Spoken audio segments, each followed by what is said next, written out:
9 o'clock. We are now live.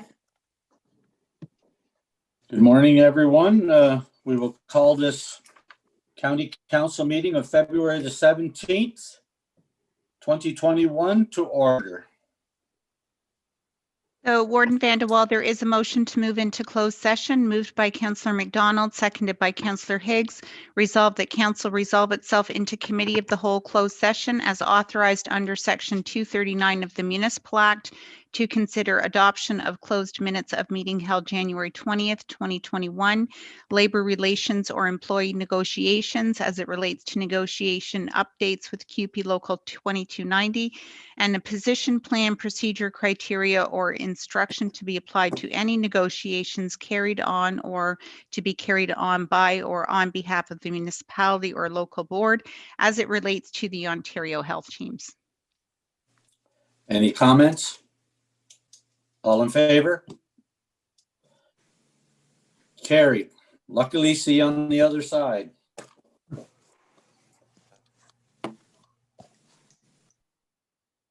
You do.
Just a reminder that we are still live.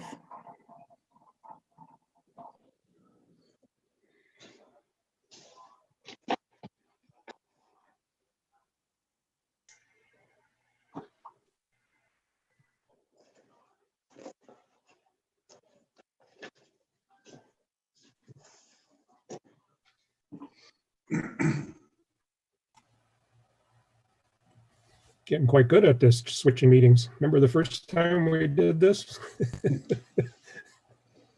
So true, eh? We're experts now. Some people are.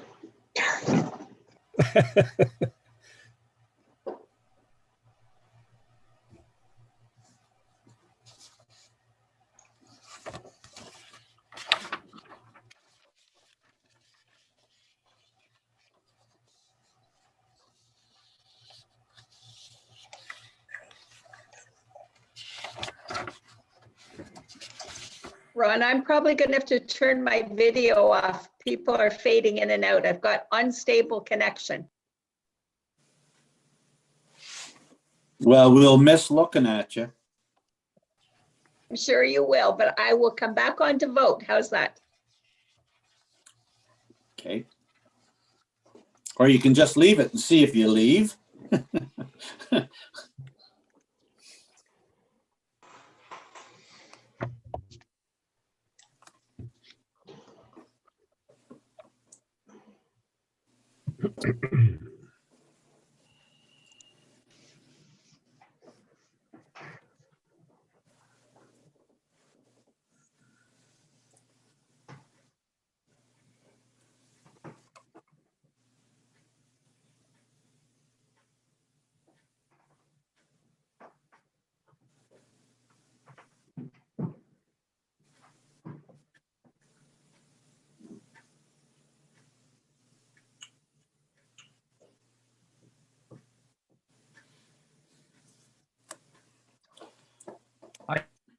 Hey, Joe.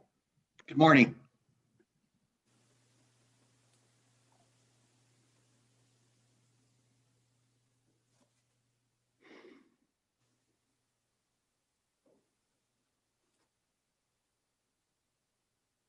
I didn't mean you turn off your video, Joe. I don't want anyone to think I'm a counselor. Okay, so I'm going incognito. Did you notice I took your example and got your haircut? Your style? Congratulations. It was by accident. By the time I looked up, she had it all cut off.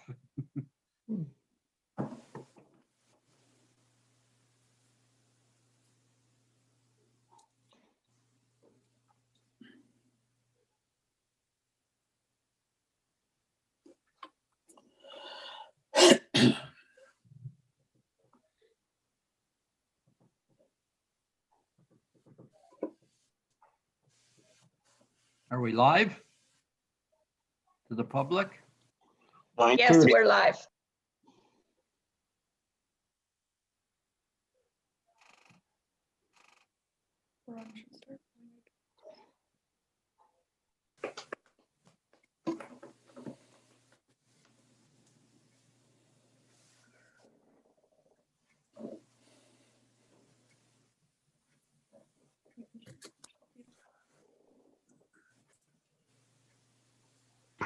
Warden Vandewall, you now have quorum on the conference video if you wanted to start the live session back up. I didn't want to go early, but that's fine. We will resolve that council rise with reporting, you said? Do you have a resolution? Correct. So that's moved by Councillor Smith, seconded by Deputy Warden Doyle. Resolved that council rise from the Committee of the Whole closed session, that procedural bylaw 2013-0020 be waived, and that the warden report. What would you like me to report? Sorry, once you call the question, Warden Vandewall, there is a motion that we can report on. Oh, okay, good. All those in favor? Carried. Moved by Councillor Higgins, seconded by Councillor Martin, that the warden and clerk are hereby authorized to execute a collective agreement with the Canadian Union of Public Employees Local 2290 in accordance with the arbitration award dated January 25th, 2021. Any comments? All in favor? Carried. Approval of addendum. Is there anything? Disclosure of pecuniary interest or the general nature thereof? Seeing none. Adoption of minutes. Moved by Councillor Revel, seconded by Councillor McDonald. Resolved that the minutes of the regular council meeting held January 20th, 2021 be adopted. Any comments? All in favor?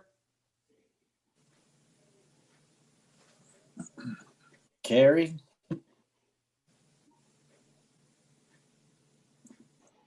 No deputation, so guess we move into committee of the whole. Moved by Councillor Higgs, seconded by Councillor Smith, that council adjourn and meet as committee of the whole with the deputy warden in the chair. All in favor? Carried.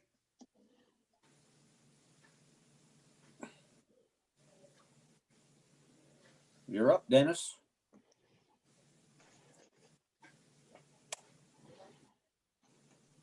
I have to take it off mute, don't I? Yes, our first briefing is presented by Allison, Nicole, and Bonnie on economic development. Are you leading this, Allison? I am. You've got the floor. Perfect. Thank you. I'm just going to share my screen. I hardly recognize you. It's been so long. Okay. Hang on just a sec here. It says, Brandon, it says my screen sharing is paused. Is that? When you share the screen, I can't see everybody. So if somebody wants the floor, you'll have to speak up.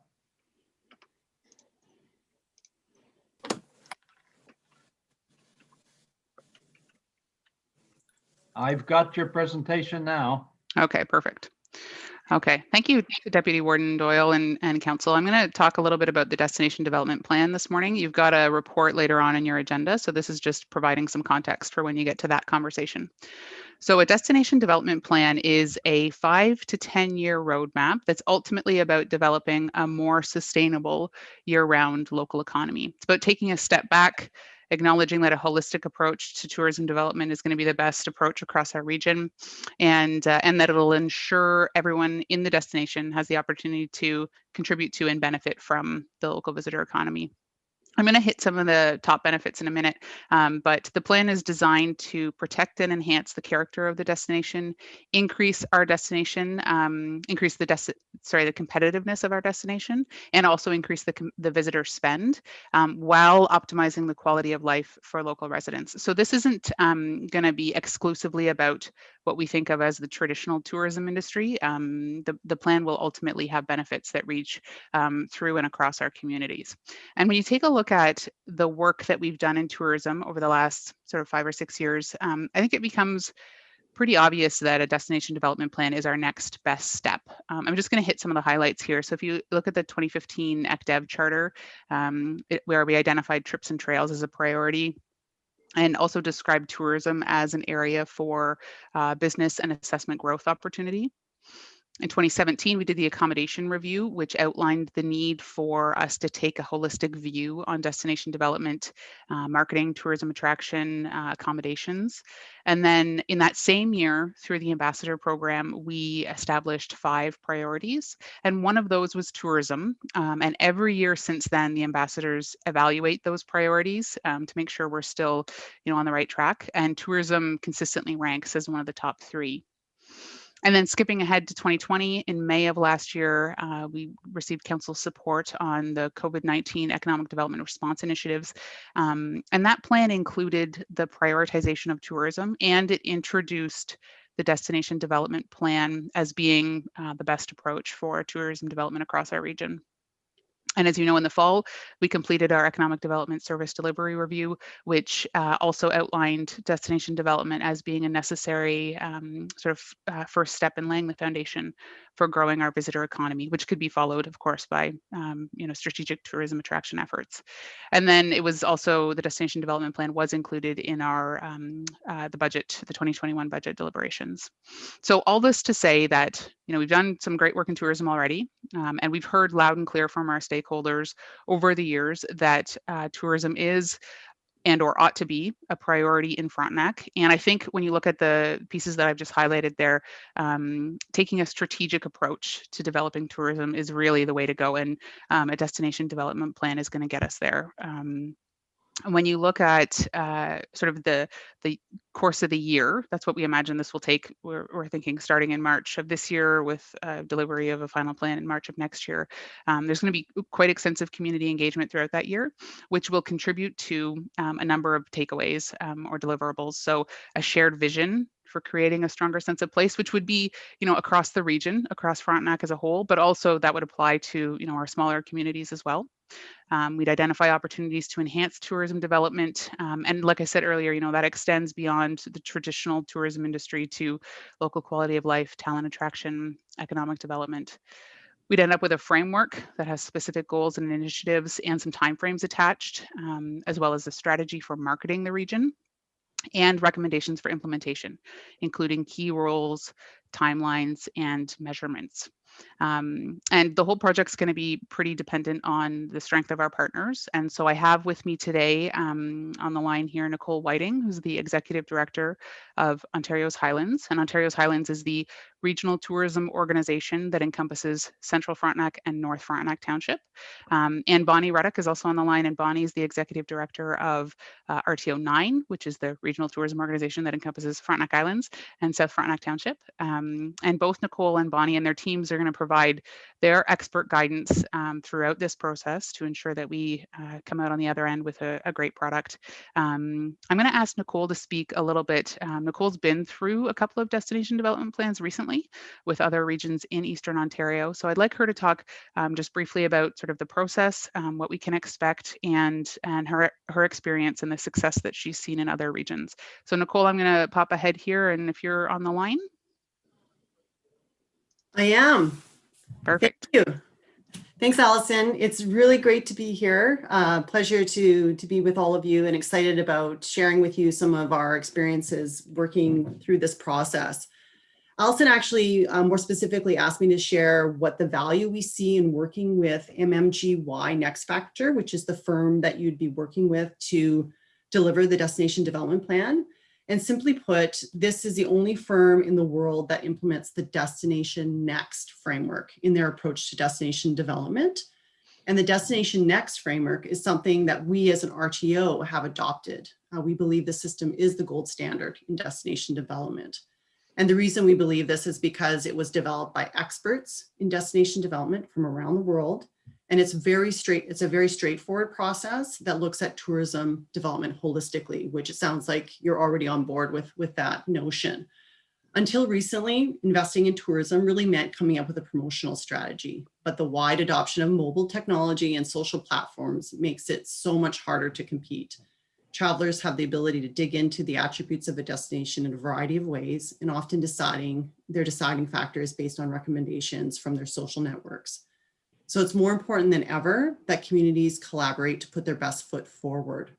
And tourism is a byproduct of vibrant communities. And by evaluating all of the variables that contribute to the vibrancy of a community and addressing the opportunities and the challenges that flow from that process, destinations can begin to identify priority areas to put into action to grow their visitor economy.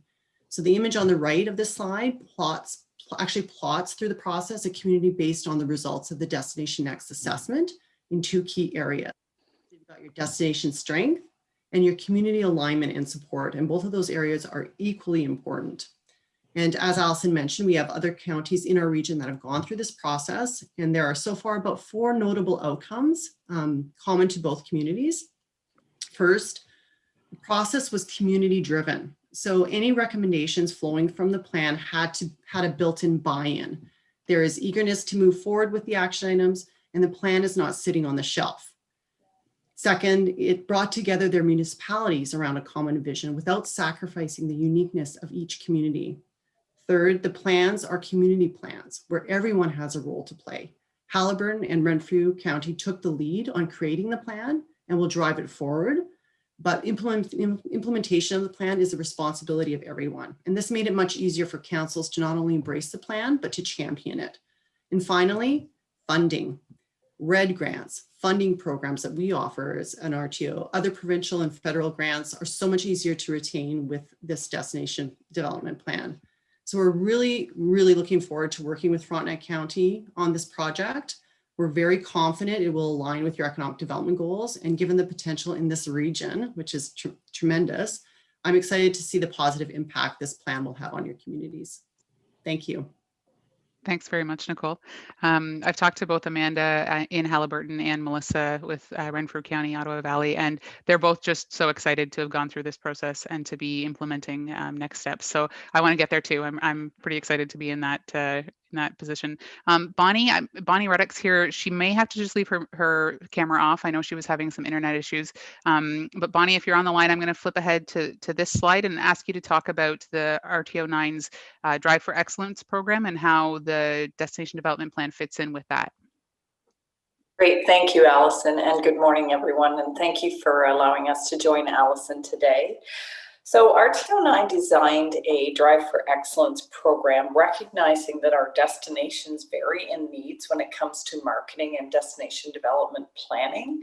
So some of our destinations have strategic plans in place, they have market-ready products. So really what we would be helping them with is more from a promotional end of things.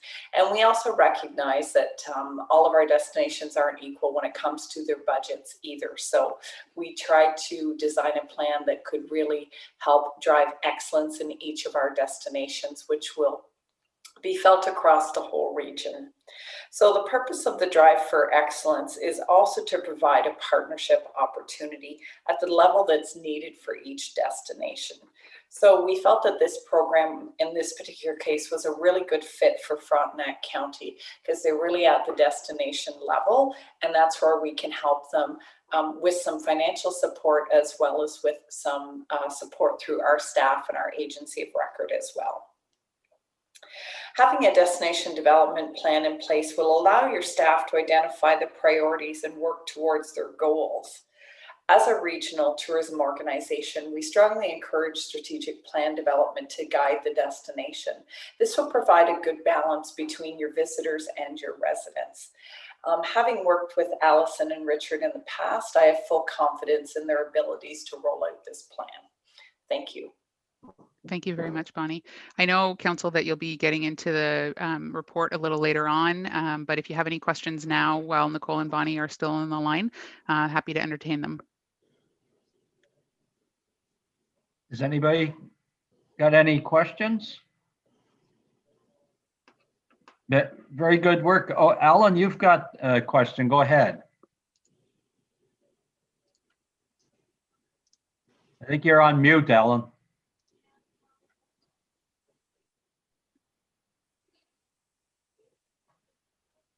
Thank you, Deputy Warden. Through you to Allison, can you sort of help me understand how the marketing to potential visitors might evolve, certainly from this COVID period to longer range plans?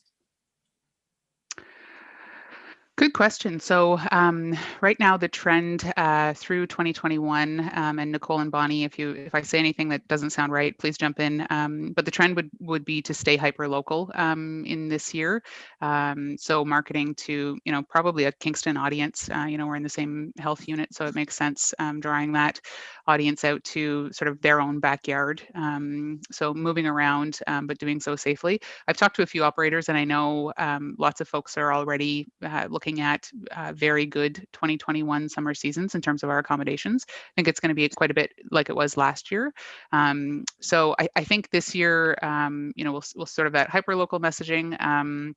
and it'll give us a chance to regroup and get an understanding of what that future marketing looks like when we can start talking to sort of the the GTA, the Ottawa, further audiences. So in terms of what that messaging looks like right now, don't exactly know, but certainly we would be leveraging the strength of the Frontenac brand and our natural assets, right? The outdoor recreation is the reason people come here, and I don't see that changing. And I think that's in line with what the regional tourism organizations would say as well. Thank you. Councillor Higgins? Yes, this is probably for Nicole or Bonnie. So I realize as Angelique or Allison just explained, we're going to be focusing on local.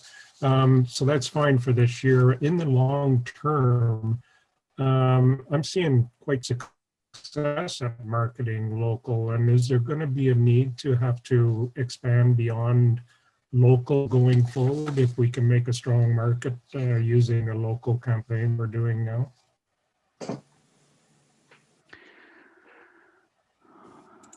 Nicole, do you have thoughts on that? Councillor Higgins was breaking up a little bit there, so I didn't get the entire question. My interpretation is that the question. So the question is, with the short-term strategy local, would it be fair to say that the local strategy could be used for long-term as well because it's so successful? Yeah, so from our perspective as an RTO, and our region is quite large, as far west as Haliburton to Renfrew County, Lanark, Hastings, Frontenac, and Lennox and Yankton. What we view as local is our region, and part of the the excitement where we feel in terms of short term is just that. Through our campaigning, through driving locals to discover their backyard, we've seen a tremendous amount of interest and response to our messaging that has really instilled a sense of pride in our locals. And the exciting part about that is that they can then become also ambassadors of the region when it comes time to market further afield. So not only do they become a sort of a really consistent and reliable market for our businesses in the short and midterm, but they will going forward. And on top of that, they're also going to be ambassadors to share what's great about the region to markets further afield. So we very much view this not only as an opportunity to tap into the local market, but to also take them as an opportunity to get them involved with our marketing and promotional campaigns going forward. Awesome, thank you. Thank you, Nicole. Any more questions from councillors? Having seen none, I want to thank Allison, Nicole, and Bonnie for the excellent presentation. And hopefully by later this year, we'll be back to something close to normal once everybody gets their jab. So thank you and have a good day.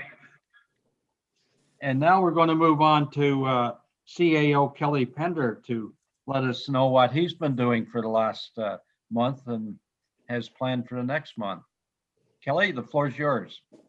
Thank you, Mr. Chair. Mr. Deputy Warden, I'll share my screen, and that's the wrong one. There we go. And as usual, I won't touch on every point, but certainly if there are anything that you need further information on or questions as we go, certainly open to questions. So it's been a busy month and a bit since we last talked, and certainly a lot of delegations at the Roma conference. And I'd have to say that I'm not a big fan of virtual conferences, but it certainly makes more efficient use of time, particularly with delegations and with the Wardens Caucus and the Leadership Council. We had a number of delegations that I think operated in a very efficient manner and allowed for good discussion with provincial representatives.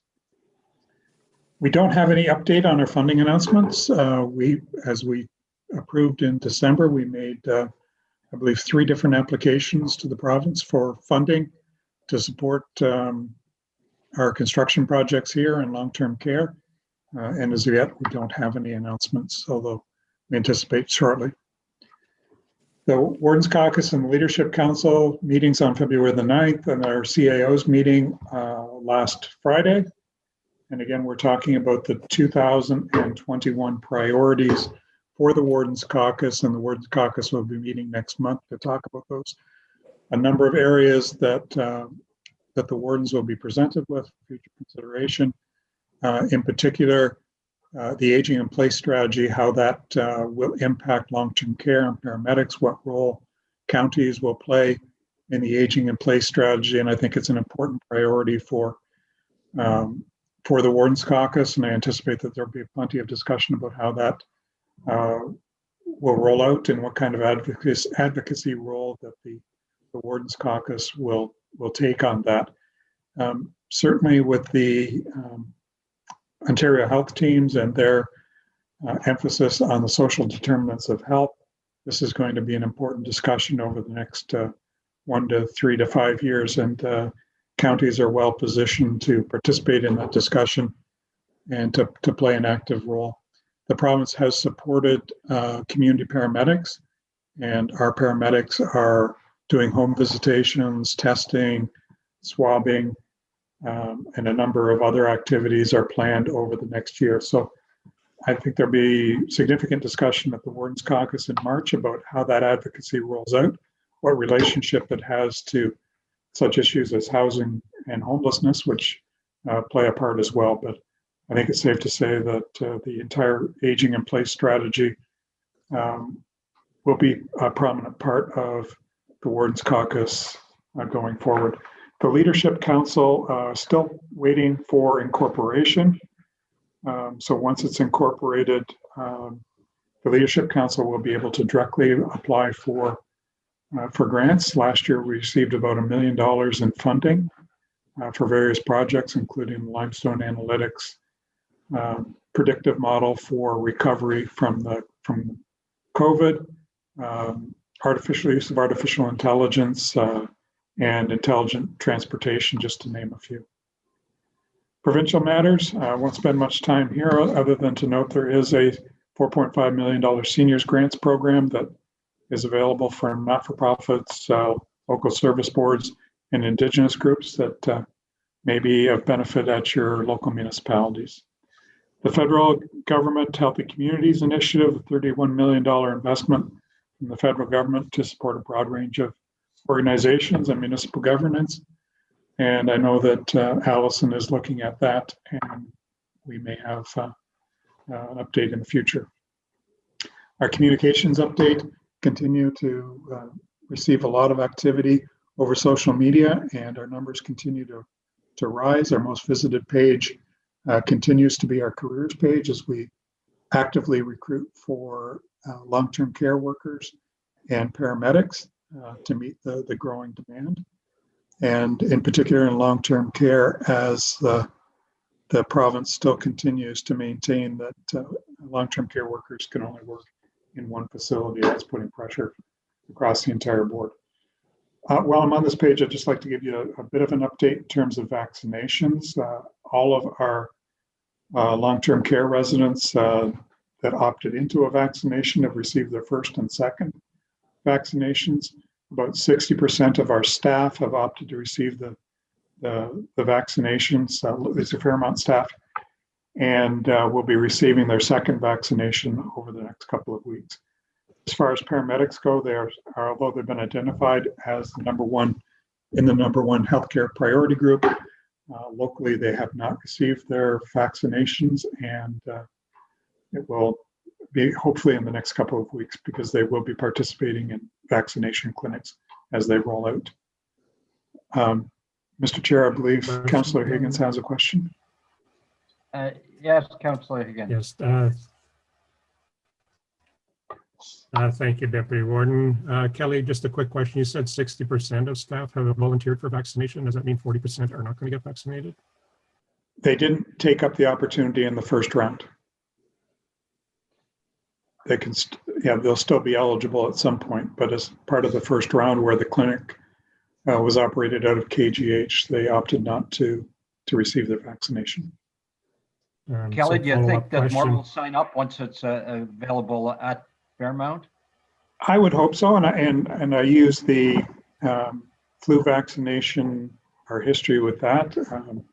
Initially started with some reticence and concern, but over the last couple of years, Fairmont staff and our Eowc health nurse, Bonnie, we consistently achieve over 90% by doing it in the home as part of a routine part of their day. So I'm hopeful that we will get there, but certainly there is some reticence at this point to going to KGH, sitting in a setting and getting it done in a clinic. So I'm hopeful at some point we'll be able to do it locally.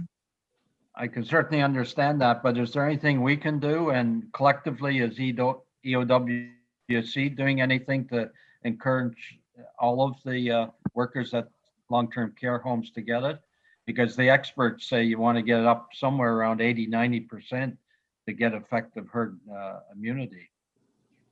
There hasn't been any discussion at the Wardens Caucus with the wardens, but at the staff level on Friday, we received an update. Each of the CAOs, and like us, they're in the 50 to 60% range. Some are in the position where they're paying staff to get on a bus from Perth or Picton or Belleville to come to Kingston to get their needle. So they're taking a very proactive approach, but even with that, they're still getting 50 and 60% of their staff uptake. So I think it's going to take a while, but confident that we'll get there at some point, and certainly a local delivery option would help with that. Thank you. And again, a couple of communications update, and lots of interest in our first Fairmont resident receiving their vaccination. Was that Weeb Huckster getting the vaccination? Looks like Susan would know. Weeb Huckster. There you go. You are correct, Councillor Doyle. You're correct. See, I know all the patients there. I know all the residents there. Well, it's funny because I've only been in Fairmont once since last March, so I kind of lose touch of all that. But economic development update, and with Richard off on parental leave for the next month or so, Allison has capably stepped up and continue to work with the businesses. And how do you feel about the future of business in Frontenac? We continue to get 50% saying positive and high 20s saying somewhat positive.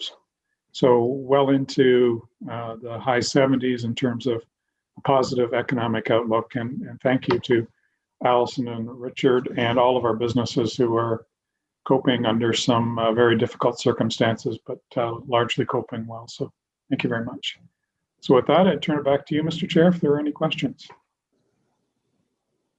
Thank you very much, Kelly. Any more questions for Kelly? We're getting the screen back. Oh, yes. Councillor Higgins. Yes, Kelly, so we have a public works manager looking at trail issues. What are the trail issues that that are in there that we need to have monitored? So there's, it's probably a couple of hours a week at this point, but it's largely in response to complaints. But Steve is also working with Cindy Takeman from Central Frontenac, for example, reviewing our trails bylaw, which we need to get on the books. So mainly at this point, it's dealing with concerns from citizens. It's not nothing day to day other than that. Okay, so nothing that council needs to be worried about. No major issues, just complaint driven. Yeah, not at this point, and just in the absence of Richard, who normally handles these things, and having Steve in place certainly will take some of that pressure off of her for the next month or so. Thank you. If there's no more questions, thank you, Kelly, and we'll move on to the presentation with you and Susan regarding long-term care homes across the EOWC area. Thank you, Mr. Chair, and I'll just share my screen here for this presentation. And Susan and I are in different rooms, so, and we haven't rehearsed this, but largely what I'm going to introduce the subject and talk about the broader findings of the study across the Eastern region. And Susan will give you a tour of the Fairmont home numbers and where we stack up in Eastern Ontario in terms of everything from funding to hours of care. And I'd like to preface this with a big thank you to Susan and her staff. Participating in the study during a pandemic was onerous and time consuming, and I know they put some extra hours in to make this happen, as did our finance staff. And I'd just like to give them a bit of a thank you for their part in doing that. One of the priorities of the Eastern Ontario Wardens Caucus is lobbying for issues that are important to our counties and to Eastern Ontario, and to back that up with good research. So this is the second study that we've done in the last couple of years, the first being the review of Eastern Ontario paramedics, the Wardens Caucus completed, and this one being long-term care.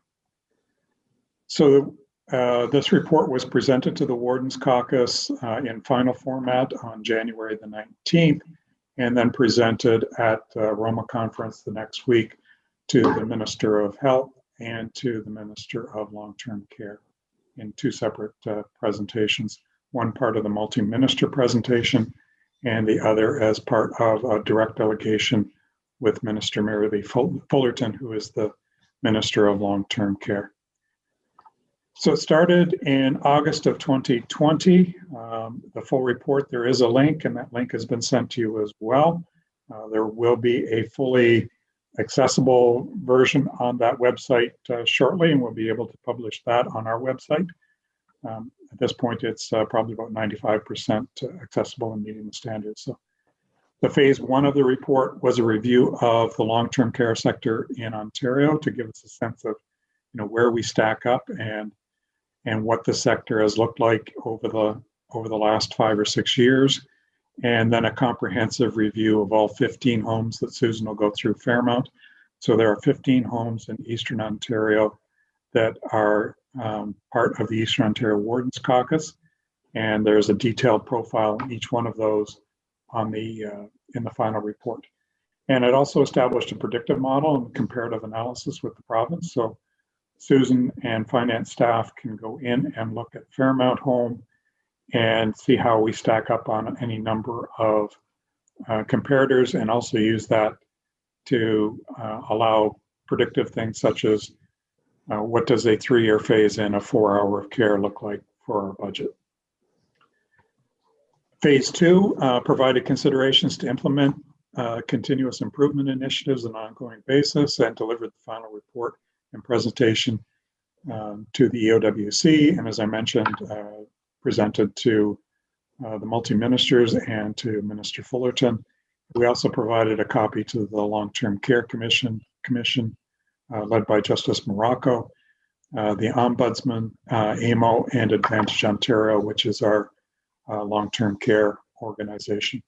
I also sit on the AMO task force looking at long-term care, and in many instances, the recommendations from AMO, which were circulated the week before last, align with the recommendations from the Wardens Caucus.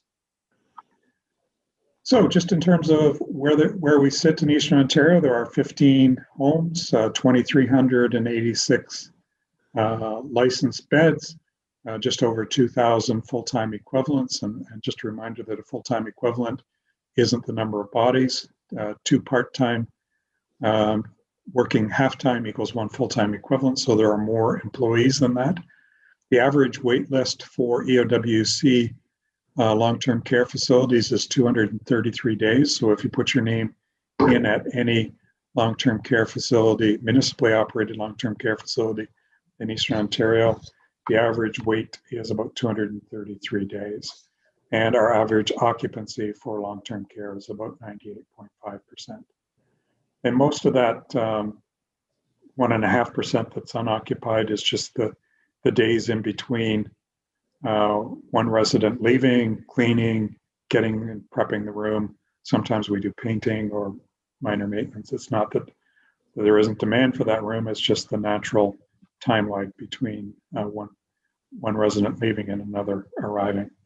So digging into the report findings, this gives you a sense of the split across Canada between publicly owned, privately owned, not-for-profit homes. And with Ontario there in the middle, 626 homes. And we have a pretty good mix of everything, although a larger share of for-profit homes than most areas in Canada. Typical ownership in Ontario, about 58% of homes in Ontario are for-profit, 24% not-for-profit, 16% municipal, and 2% other. The long-term care wait lists continue to grow. So you can see that from 2011-12, when the province began initiating the aging in place strategy, we've gone from 19,600 on the wait list to over 34,000 in 2019. And we'll update that with the 2020 figures. That's also complicated by our aging population. At the same time, the number of beds are not keeping up. So we've received 20% growth in the number of seniors over the age of 75, but only a 0.8% growth in long-term care beds. So the number of beds is not keeping up with the demand. Just the report also takes a deep dive into staffing, which I know this council has heard a lot about from both Lisa Hervey and from Susan over the past couple of years. And I must say that a bit of congratulations, Frontenac and Hastings have led the charge in Eastern Ontario with the 4 hours of care, and Susan will get into that a little bit more in terms of what that looks like at Fairmont. But just to take a little bit of a look at PSWs, approximately 25% of PSWs have 2 or more years experience leave long-term care sector annually. So 1 in every 4 PSWs is leaving the sector. According to Health Force Ontario, 50% of PSWs are retained in the healthcare sector for fewer than 5 years, and 43% left due to burnout or staff working shortage. Approximately 40% of PSWs have left healthcare sector after graduating or within a year of training. So clearly the current process is not retaining staff. It's just about every single metric, staff are leaving long-term care sector. And overall, the job tenure of a PSW in all sectors has dropped 10 months from 8590 to between 2015 and 2017, and turnover is highest part of casual positions predominantly held by entry-level PSWs. And that's a large part of why we are in continuous recruitment mode for PSWs. And that, of course, has been complicated by the provincial mandate that a healthcare worker can only work in one facility. The difficult part of that is that a PSW is only working 20 hours at Fairmont, still needs to put food on their table and maybe working at the Metro store instead of working at Rideau Crest. So it's a difficult situation to put our frontline care workers in. So a number of concerns were addressed with respect to CMI and the current, what we call bucket funding. There are 22 buckets of funding, and essentially those buckets are like a magical walnut shell game where you move the walnuts around to see where the fulling is. But the CMI concerns were expressed very clearly to both the multi-ministers and to Minister Fullerton, who listened attentively but made no promises to deal with it. With respect to the CMI funding, the bucket funding is a bit of a different issue, and we'll talk about that in a minute. But essentially, CMI is used to calculate the acuity level of staff in the home. And as we know, the acuity level continues to increase. The difficulty is that by the time that measure gets translated into dollars for Fairmont Home, the figure is over 2 years old. And since our average stay in long-term care is under 2 years, we're actually funding current residents based upon residents that are no longer with us. So it's a very difficult thing. Plus the province routinely caps that so that even if your acuity level did increase, it doesn't necessarily translate into funding. So we've expressed that to the province. AMO has also expressed a similar kind of thing, as has Advantage Ontario. I think in the sector there is broad consensus that change needs to happen, that the funding model is broken. It's overly dependent on record keeping and retrospective instead. And the recommendation of the Wardens Caucus is to go to a simpler form per bed funding formula, which would mean that we'd be doing less data collection and be able to use those staff for frontline services. The benefits of long-term care, municipally operated long-term care sector, there are a number of them. 70% of seniors, for example, on the LTC wait list choose a municipal or not-for-profit home as their first choice compared to for-profit homes. So if you go on the municipal or you go on the provincial website, each of the homes has listed their wait times, and the municipal homes are traditionally at the very top of that. There's also a transparency issue. Municipal and not-for-profit homes provide greater accountability and transparency within the public through council, public governance board, and community meetings. The challenges of municipally operated long-term care homes is the first one we'll start with is taxation. Municipal homes are underfunded compared to other sector homes, which means that the difference is made up with tax dollars. Market presence, municipal homes only serve 21% of all the residents in long-term care and council directives. So council is dealing with a number of different priorities and may take funding from long-term care to provide that to economic development or paramedics or housing and homelessness. And facilities and maintenance, the current funding formula from the province for facilities and maintenance undervalues the contribution and oftentimes requires municipalities to expend funds in support of our homes that isn't compensated by the provincial government.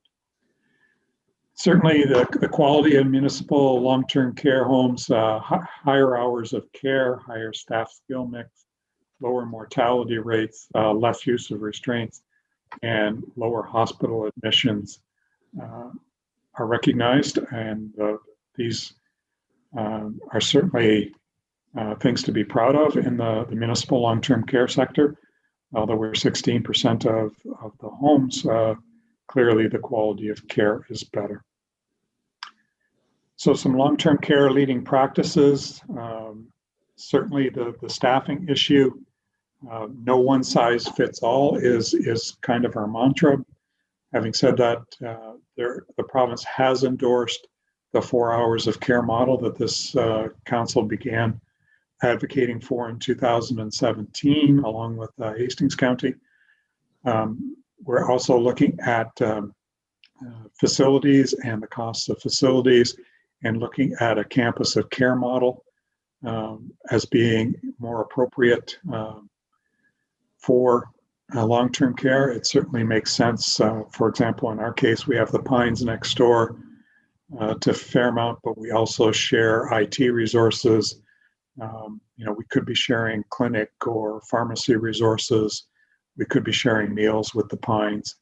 That campus of care model is more efficient and effective, and is the model that the province is currently promoting. The restorative care model, facilities have implemented restorative care practices and principles. For us, it is the gentle care model that we've used for over a decade. There are other models such as the butterfly model, but again, it's a resident-centric model, and that is one of the hallmarks of municipal long-term care. Infection prevention and control, although we've had 2 outbreaks, one staff-related and one resident-related, big shout out to our frontline staff who every single day come through a screening process and are regularly tested and offered vaccinations. But there are also best practices for infection prevention and control that we've talked to the province about, and are advocating for the province to lead that in terms of best practices. There is no need for the 623 homes in Ontario to each try and research infection prevention control. There should be practices in place that the province researches and rolls out. Community paramedicine program, as I mentioned in my earlier presentation, is again part of the role that counties see, making sure that residents can stay in their home as long as they possibly can. And the Wardens Caucus will continue to investigate that, as well as quality incentive funding, things like our quality improvement committee. Our commitment to lean implementation is a model that we're advocating the province continues to support. So just in terms of hours of care, I'll provide a caution and then turn it over to Susan to go through the details in a little bit more detail. But the numbers that we have talked to you about in terms of hours of care, the province has now adopted a definition, which is just direct hours of care. We have previously included things such as pastoral care, physio, and recreation in our numbers. So the numbers you're going to see here don't align with the numbers that we've presented to council, but we've taken the approach that we will adopt in the Wardens Caucus. We will adopt the provincial definition, which actually provides more direct care. So essentially PSWs, RPNs, RNs, and nurse practitioners, and of course our medical director as well. So with that, I'll turn it over to Susan, who can go through the hours of care and a bit more information in terms of what the deep dive into Fairmont Home discovered. So Susan? Kelly, just before Susan takes the floor, maybe people have some questions for you. I did have one. On the community paramedicine, one of the issues all along is if those services are provided by other sectors of the healthcare system, the province pays 100% of the cost. Did we ever resolve that the province should do likewise if services are provided by the paramedics? Yeah, our expanded, our expanded community paramedicine program is 100% funded. We still have our legacy program in the 4 townships that we haven't abandoned yet, but anything moving forward certainly has, and that has been a position of both AMO and the Eastern Ontario Wardens Caucus, that is any expansion of home care services, community paramedicine, be 100% funded by the province. Thank you. Any more questions for Kelly before we go over to Susan? Yeah. Yes, yeah, go ahead, Bruce. One quick question. The wait list you're talking about, is that the same for both like public and our private homes? Like, is it, you said it was 34,000 people on the wait list. Is that the same for our township or county, I should say, and public homes? Or, So just to give you some context, when you're looking to put someone into long-term care, your mother, your father, your grandfather, you're allowed to pick 3 different homes. But what the study has determined is that the longest wait times are for municipally owned homes. So if you have your heart set on getting into Fairmont or to the Parrot Center or Hastings Manor, you're going to wait a longer time than if you are willing to go into a for-profit facility. Okay. Thank you. Okay, if there's no more questions, Susan, you've got the floor. Okay, thank you. Kelly, are you okay with me? I had excuse me, just hold on. I had a question, just a minute. Okay, Jerry, I can't see anybody on the screen with the presentation up, so you have to speak up. Go ahead, Jerry. Yeah, my question was the 15 homes that were identified, they're all municipal run homes, but the not-for-profit homes, such as our local home here, Pine Meadows, where 100% of our people either go to Pine Meadows or they go down to Perth, and these are not-for-profit in their homes. The waiting list, is that waiting list of 233 days, are they included in that waiting list? Or is that a separate issue altogether? And also the funding for these not-for-profit homes, where does it come from? Like if they're not-for-profit, they're funded by somebody. Is it a tax-based funding or where does that come from, Kelly? Yeah, they're funded based upon the same formula that Fairmont Home is funded, Jerry, or Councilor Martin. But as Susan will get into the details, municipal homes are funded at a lower level in Eastern Ontario. Right. And the wait list, you can go onto the provincial website and see the wait list for Pine Meadows and compare that across. And I'll send you a link at the end of the meeting so you can have a look at it. So you can look at the waiting list for Lanark Lodge, for example, or Pine Meadows or Fairmont or John Parrott Center, which would be the four closest to your community. I would appreciate it because we get questions all the time because our people from this area, well, we don't have anyone in Fairmont Home. They all either wind up in Perth or in Northbrook. And that's the basis of my question because I don't understand the funding for these not-for-profit homes, where it comes from. The province legislates that each upper tier county has to operate at least one home.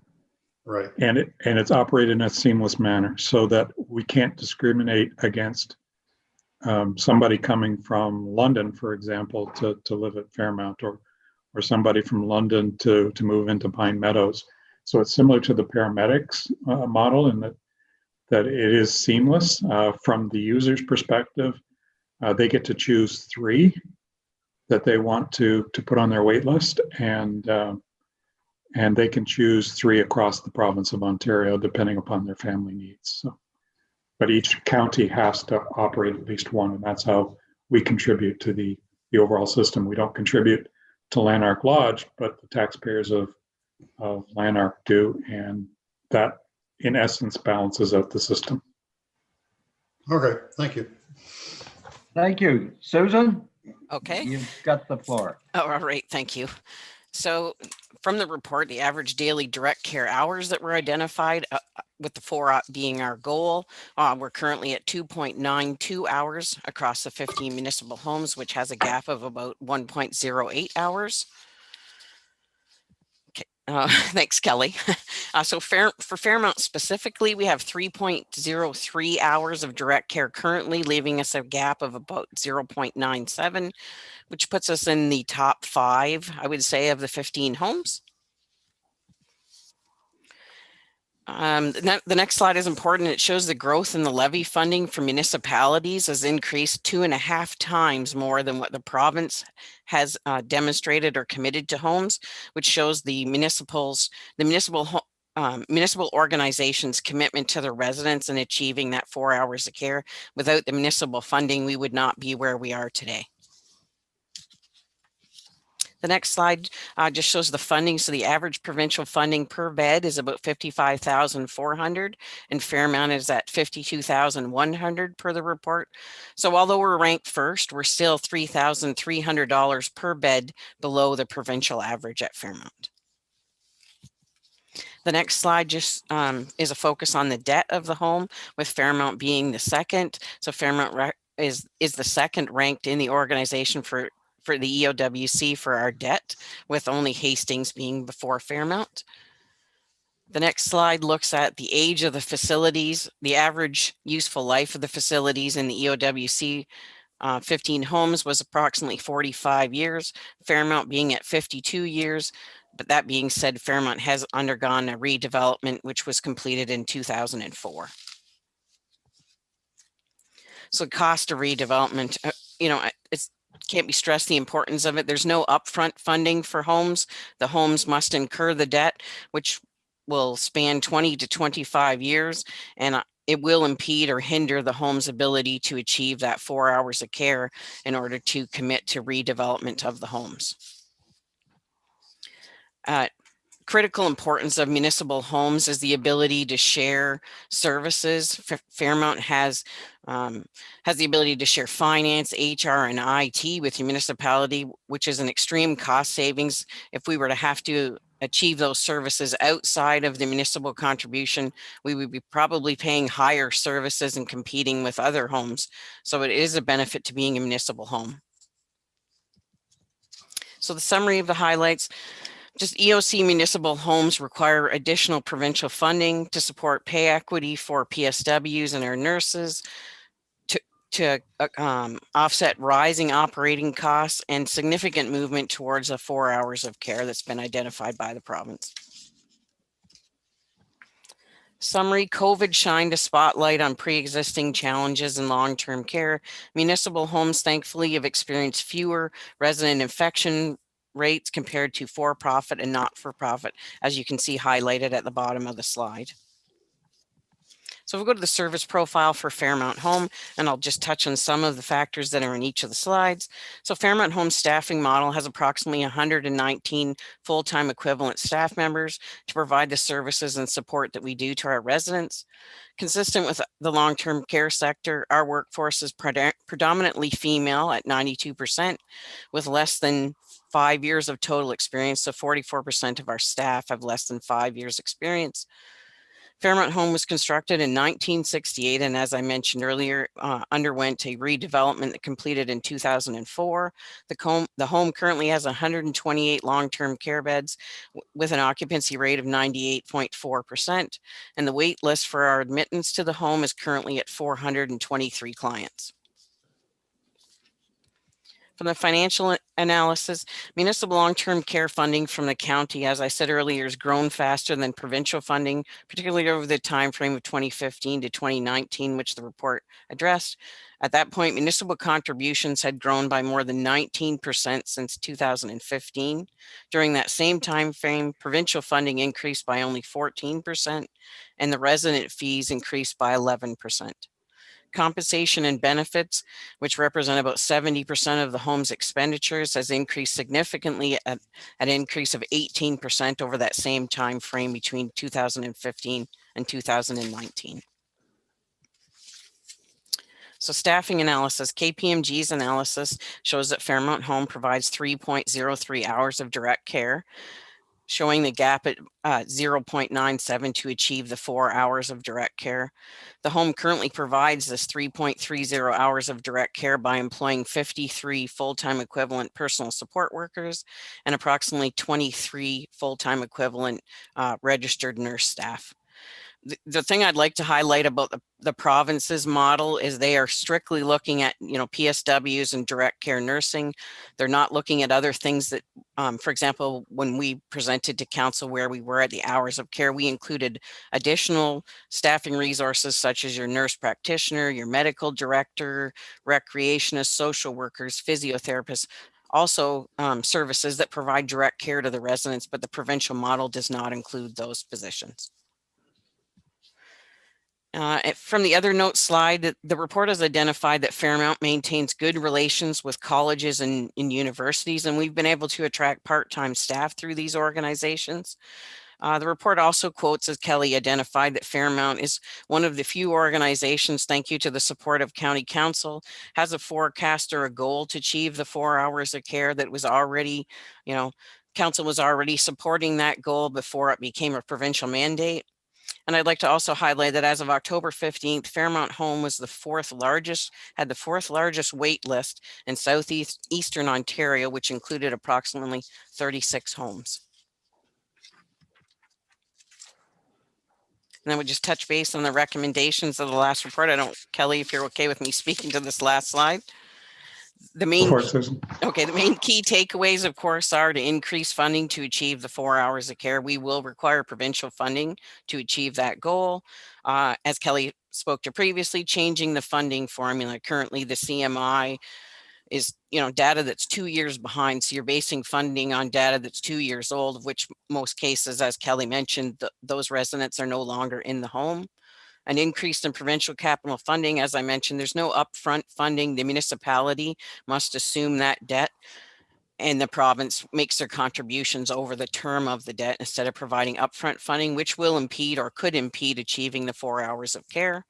4 is to promote and support resource sharing, as we currently do here. We share finance, we share HR, we share IT. There's probably other things we could be sharing, like IPAC knowledge, as Kelly promoted earlier. And lastly, increase efficiency and effectiveness. Continuous improvement is important. The lean initiatives that we've implemented here at the county, as well as ensuring that municipal long-term care homes are sitting at the table during the Development Ontario health teams and any provincial policies around long-term care. Is there any questions? Any questions? Maybe we could take the presentation down so I can see everybody on the screen. And while I do that, while I try to do that, I'd just like to add that it's really important. The last point on that slide is that our advocacy position is that long-term care is a person's last residence, and that's a very different model from a hospital setting, and moving towards a hospital setting will drive up costs and affect a resident's final home. So, thank you for that, Mr. Warden. You have a question? Well, I have a comment. It's going to, although not only is it going to be extremely difficult to meet 4 hours, as we know with the whole education system and people that actually would want to get into the profession. Yesterday, NDP announced that 4 hours is not enough and they would be setting a higher bar. Yeah, and it is going to be really difficult to meet that 4 hours of care under the current model. Our advocacy has been around a 4-year implementation, which is exactly where the County of Frontenac was.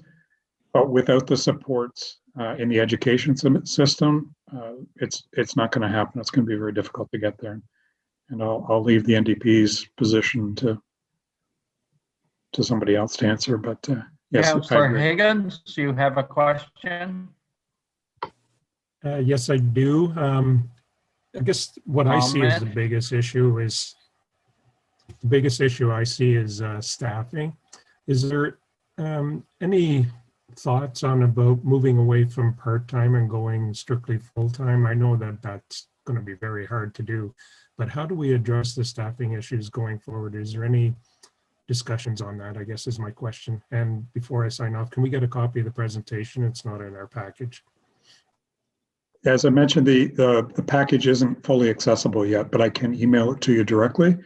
The full report will be accessibilized any day now, will be available publicly, but I will email the full presentation to you.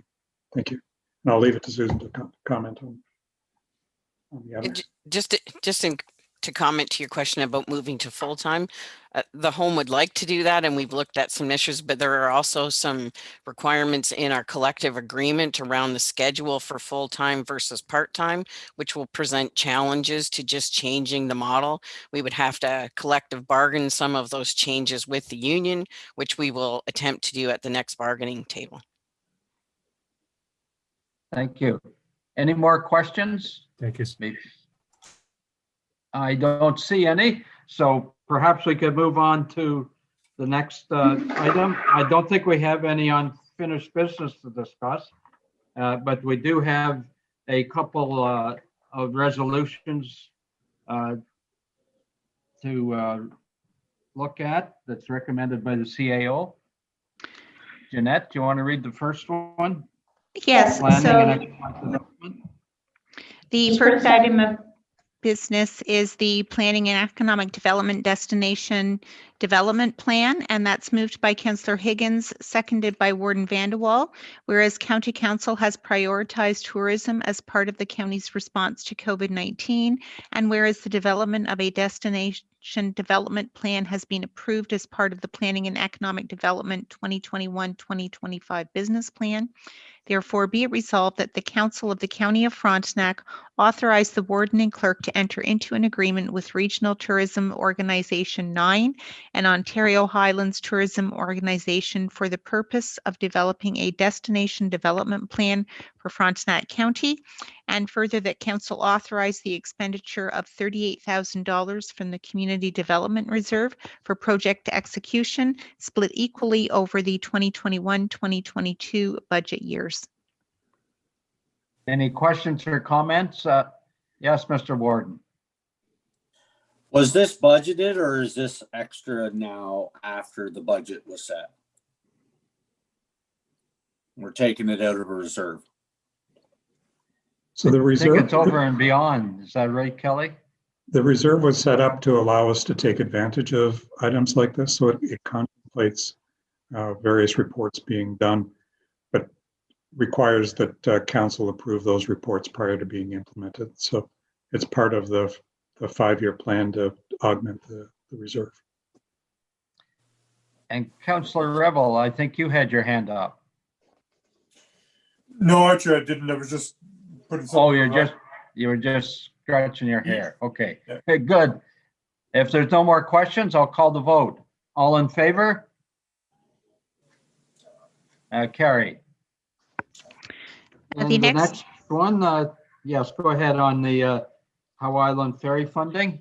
So that's moved by Councillor Martin, seconded by Councillor Rebel. Resolved that the Council of the County of Frontenac accept the Corporate Services 2020 Frontenac Howe Islander Ferry Petition for Subsidy Report, and further that Council authorize the clerk to petition the Ministry of Transportation for $872,129.65.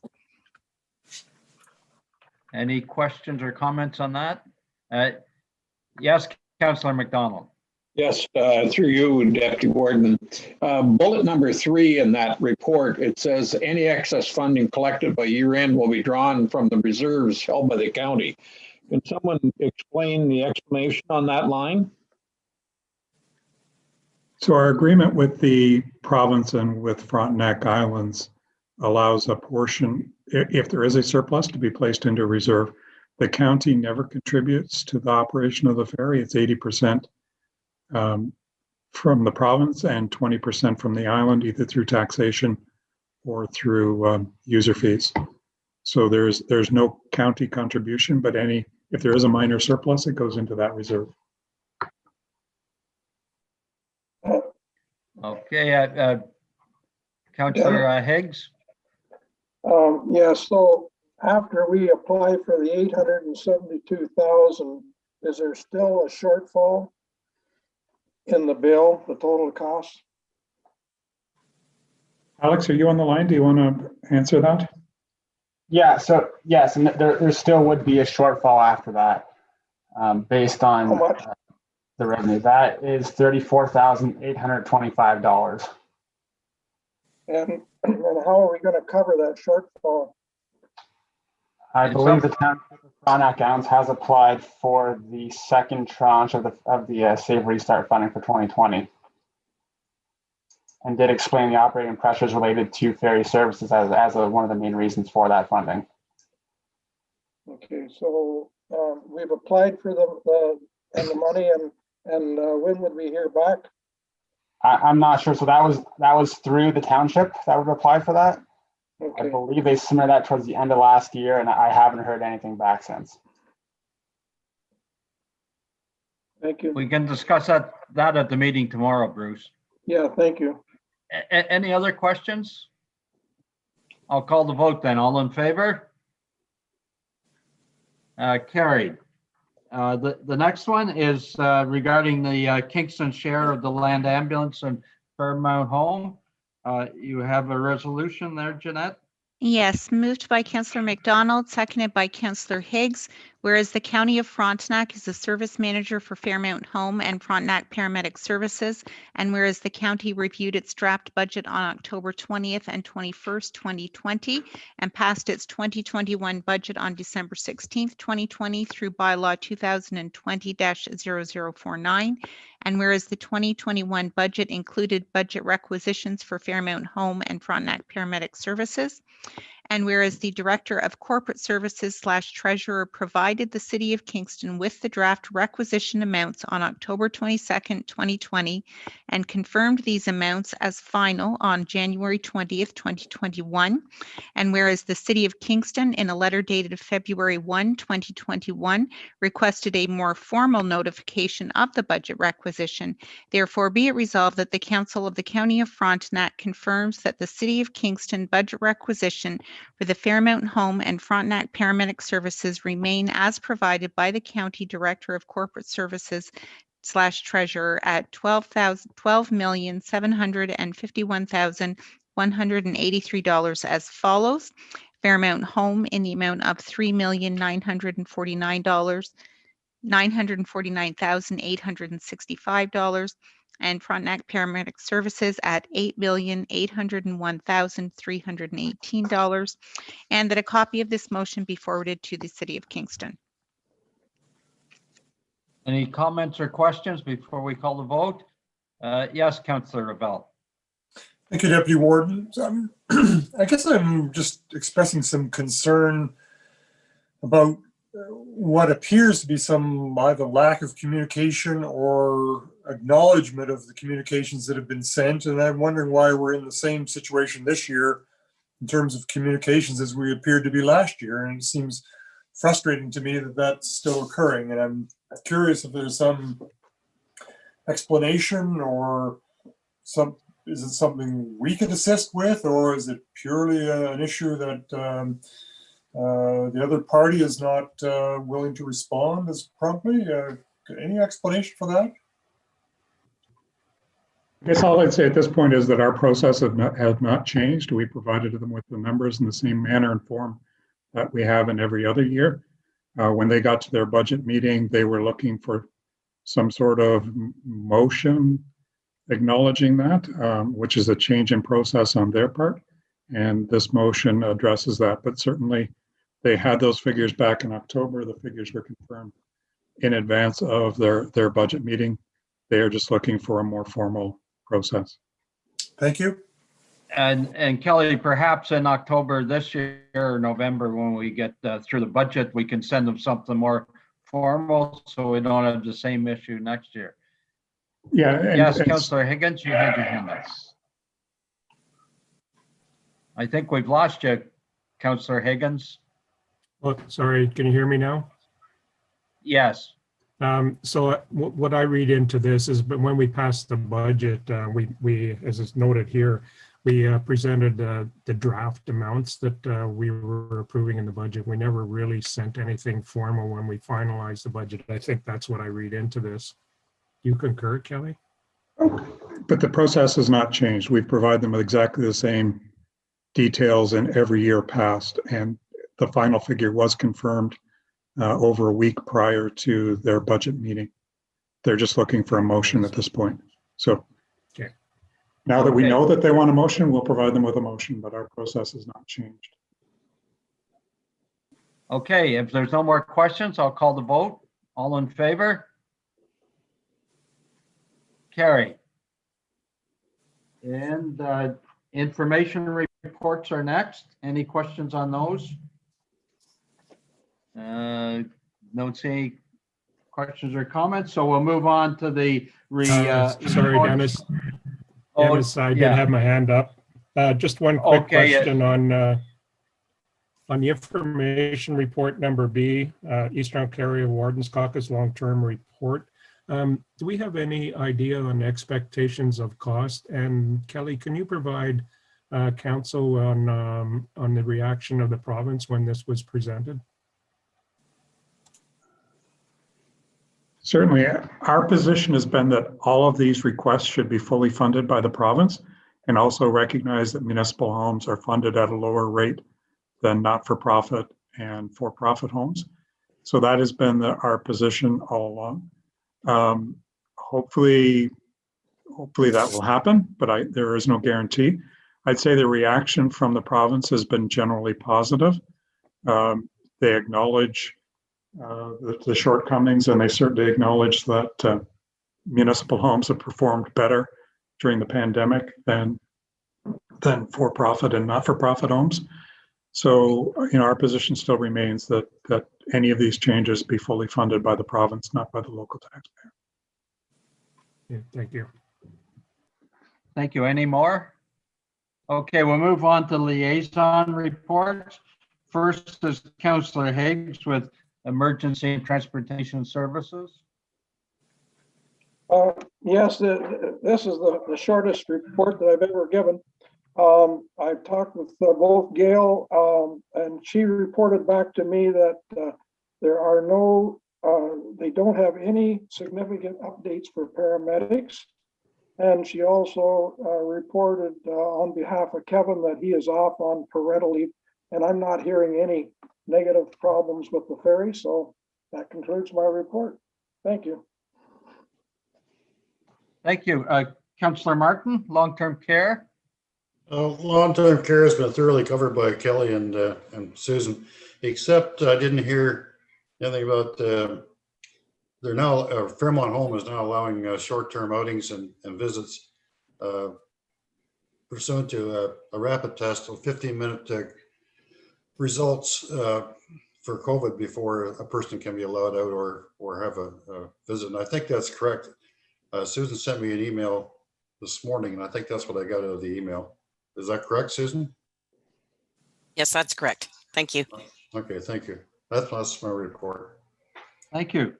And Councillor McDonald, Corporate Services. Yes, Alex has provided me with a couple of bullets he would like to push forward.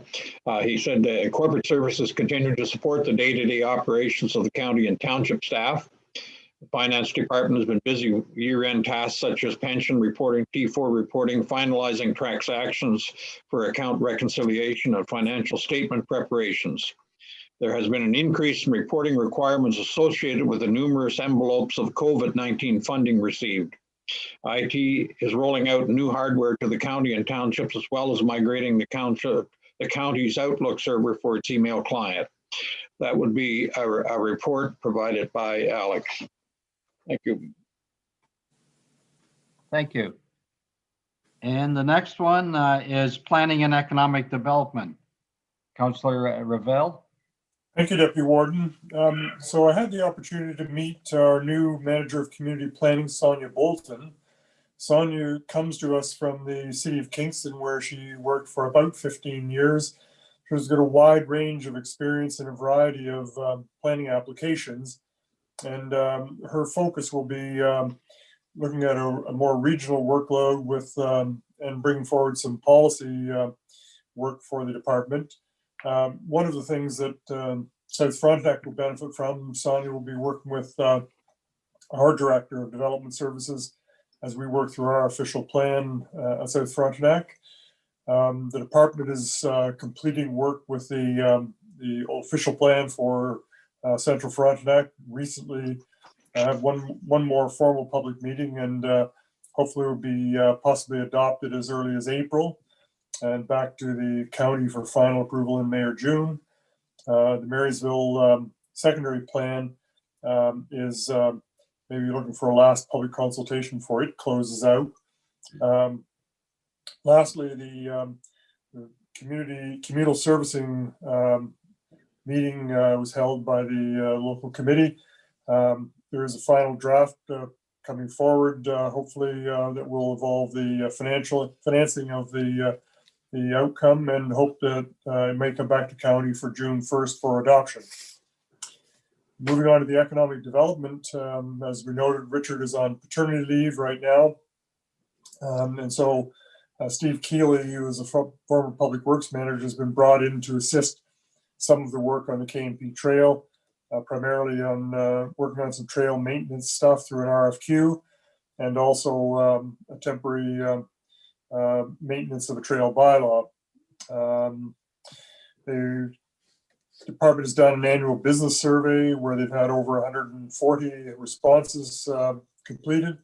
Many of those folks are looking at possibly joining to become one of the new county ambassadors. We're bringing on a digital marketing summer student that will help with some of the marketing that the county hopes to achieve over the next year. And lastly, the county is collaborating with two people in our South Frontenac's office looking for dealing with trips and open farms that and part of the destination development plan. So that's my report, Deputy Warden. Thank you very much. And Alan, you might move on to the Library Committee report. Thank you. Very little to report on the library. The libraries are back open now. Largely, still would offer some curbside, but most of the libraries are back to some more normal hours at this time. We have our next meeting later this afternoon. I report. Thank you. And my report on the health unit, as you know, we ended our lockdown a week ago in our region, and there's 27 others ending them today. So there's 30 opened at this point. The GTHA have a few still under lockdown.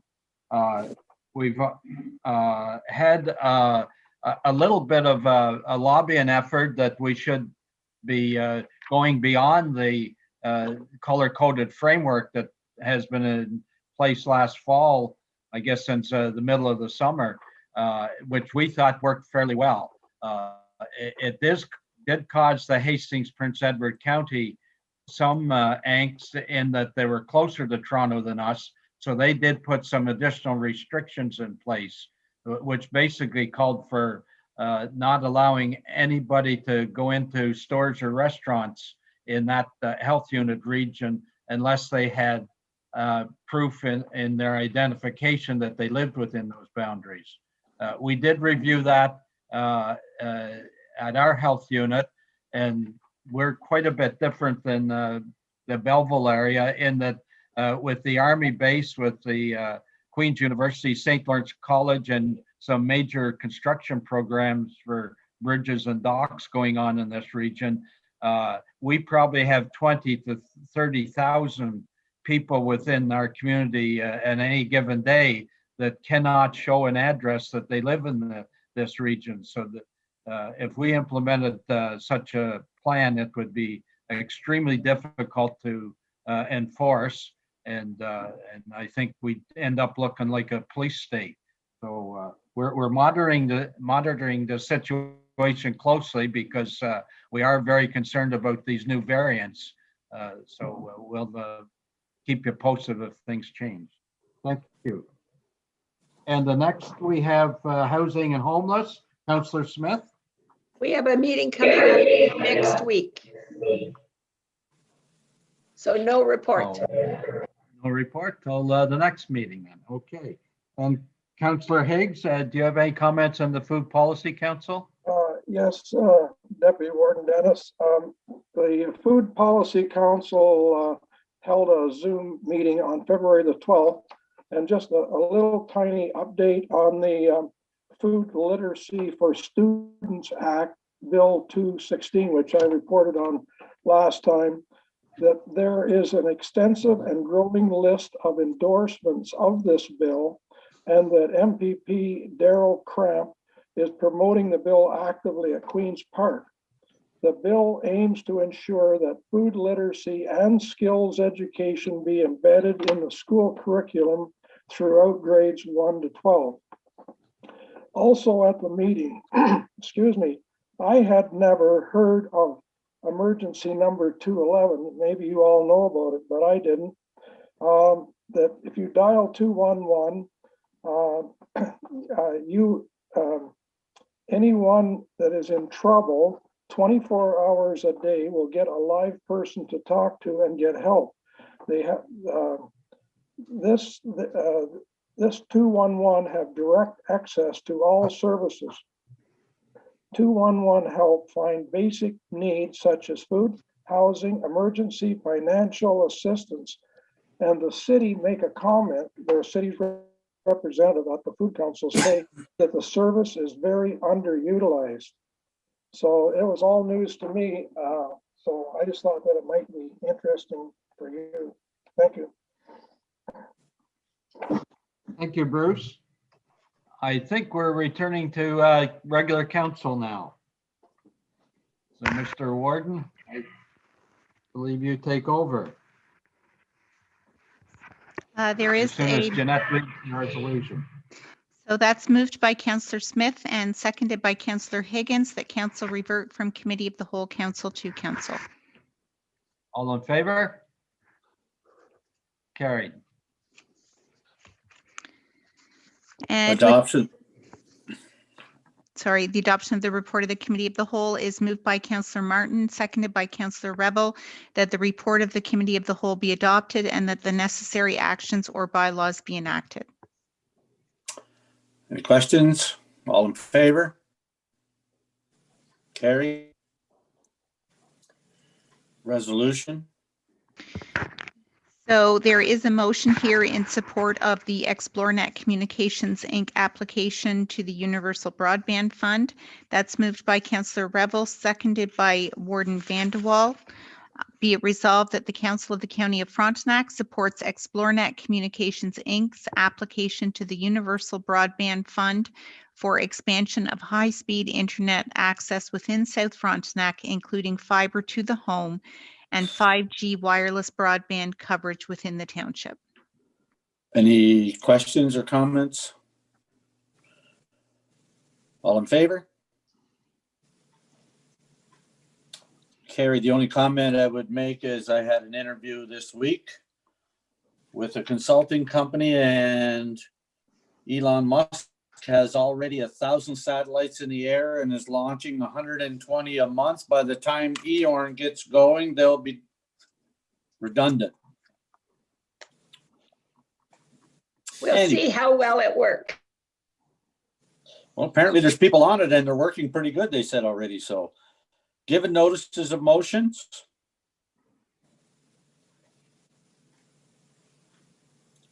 Anything out of communications? Councillor McDonald? Yes, through Mr. Warden. I had some concerns about the Ontario government closing the fire college. And I'm just wondering if we would be necessary that we might support some of the information that we've received in regard to asking the government to reconsider that, and as to whether or not it serves any purpose in our local fire departments. The only thing I can answer to that is we asked our fire chief if we should do the same, and he said there's no point at this time. Okay. So, but if county council wants to do something, they can do that.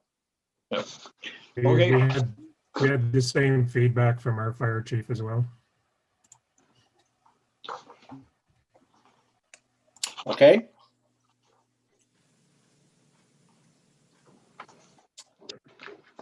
Any other business? Motion of support?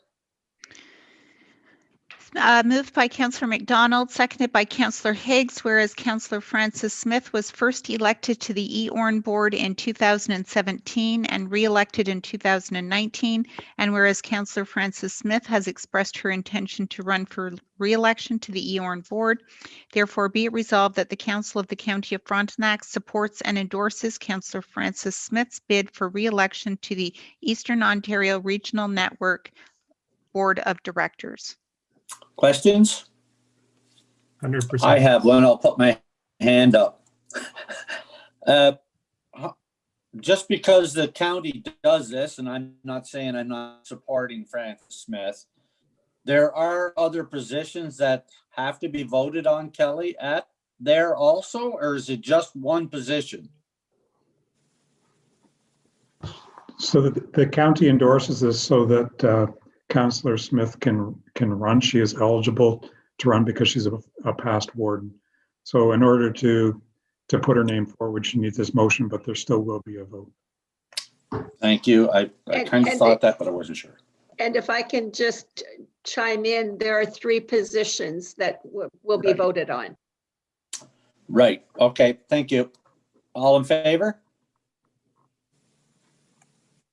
Carrie? Joint accessibility? Moved by Councillor Smith, seconded by Deputy Warden Doyle, that Janet McDonald be appointed as the community representative of the Township of Frontenac Islands to the Joint Accessibility Advisory Committee, whose term shall expire November 30th, 2022, and further that bylaw 2013-0020 be amended accordingly. Any questions? Councillor McDonald? Yes, I just want to make a comment, Mr. Warden, is that with the Accessibility Advisory Committee having 2 McDonald's on it, I would say that it's going to be very well served. Thank you. We'll see. All in favor? Carried. Public question period. Bylaws. Moved by Councillor Higgins, seconded by Councillor Martin. Resolved that leave be given to the mover to introduce bylaws A through D that have been circulated to all members of County Council, and that bylaws A through D be read a first and second time. Any questions? All in favor? Carry. Moved by Councillor Higgins, seconded by Councillor Martin. Resolved that bylaws A through D be read a third time, signed, sealed, and finally passed. Any comments? All in favor? Carry. Guess.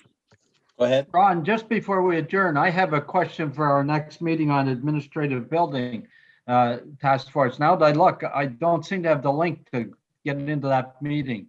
Could Jeanette or somebody, Brianna or somebody send it, please? It was just sent to you a few minutes ago. At least I received it. Oh, okay. I haven't been watching. Okay, if it's there, thank you.